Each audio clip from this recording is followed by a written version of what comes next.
I have a favor to ask of you. Please stop calling people narcissists. I know your ex was manipulative, your friend was selfish, your boss was toxic, but not everyone who hurts you has narcissistic personality disorder. At the same time, borderline personality disorder gets just as misunderstood. And some people confuse BPD behaviors with narcissistic abuse. So today, let's cut through the noise. BPD, borderline personality disorder, and NPD, narcissistic personality disorder, can both result in some really difficult behaviors.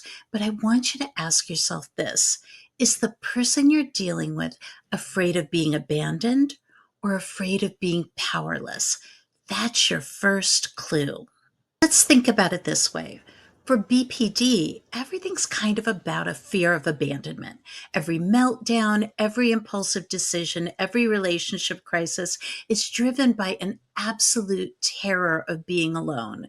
People with BPD are not trying to manipulate you. It's that you leaving or threatening to leave feels like being pushed off a cliff into an abyss. It's frightening. NPD, there's an absolute fear of being weak. For someone with NPD, being seen as average, flawed, or powerless is unbearable. They need admiration. If they manipulate, it's not because they're afraid of losing you, it's because they're afraid of losing control. If the behavior the person is doing is about intense emotions and fearing rejection, that's more like BPD. If it's about needing to feel superior and needing to control others, that's more like NPD. Now, just a big reminder: just because someone is selfish or hurts you doesn't mean they have NPD. We all have narcissistic traits. It only becomes narcissistic personality disorder when it's a rigid, lifelong pattern that causes serious problems. Think about a storm that hits without warning.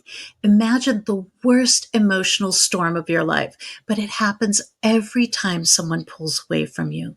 You feel abandoned, unsafe, and desperate to fix it because if you don't, you might lose them forever. Now, with NPD, think about a throne that can't have cracks. I want you to imagine your entire identity is built upon a throne of glass. It looks powerful, but if anyone sees the cracks, it shatters. So you control, you manipulate, and you make sure no one ever sees you as weak. Super important key difference is in that BPD emotional dysregulation is at hand. I feel too much. With NPD, we've got ego regulation. I must be seen as important. Let's look at some of the key differences between BPD and NPD. Let's start with our key issue. Let's do BPD on this side.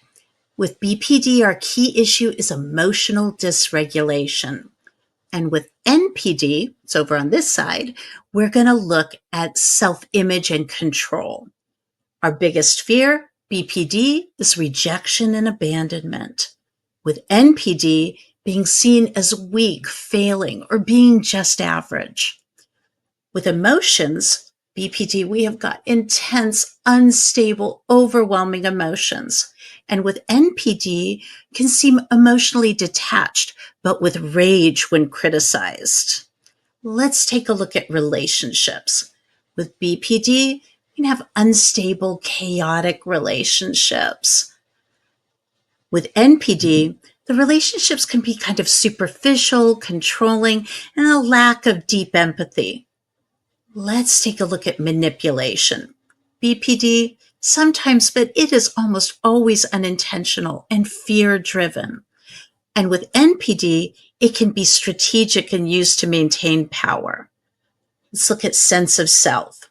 BPD, you can feel like a different person depending on your relationships. And with NPD, there's a fragile self-image that they protect at all costs.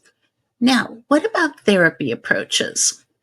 BPD tends to be dialectical behavior therapy to teach emotional regulation skills. With NPD, the recommendation is often cognitive behavioral therapy, schema therapy, or psychodynamic therapy for those deep rooted issues of self-esteem and insecurity. Now, those were just a few key differences between BPD and NPD, but it's not the whole picture. If any of this sounds familiar, talk to a therapist or a psychiatrist who can help you really figure out what's going on. Have both NPD and BPD, and what happens when they overlap. So, what happens when someone fears abandonment, that's BPD, and craves admiration and control, that's NPD. They may experience constant inner conflict, kind of swinging between needing closeness and fearing dependence, between deep insecurity, over here at BPD, and moments of self importance, that's NPD. These shifts can make it difficult to feel stable in their emotions, self worth, and interactions with others. But it's not that unusual for someone with BPD to have some narcissistic traits. Not unusual for any of us to have some narcissistic traits. But having traits is different from having full narcissistic personality disorder. Studies suggest that about 25% of people diagnosed with BPD also meet the criteria for NPD. That said, most people with BPD do not have NPD. BPD, like I've said before, is about emotional dysregulation, while NPD is about self-image regulation. Two different things, even though they can sometimes overlap. Getting the wrong diagnosis means getting the wrong kind of help. Please don't diagnose people on your own. Ask for help from a therapist or a psychiatrist. If this video gave you clarity, hit like, subscribe. It helps more people see it. And drop a comment below. I read every single one of them. I love to hear from you. Bye now.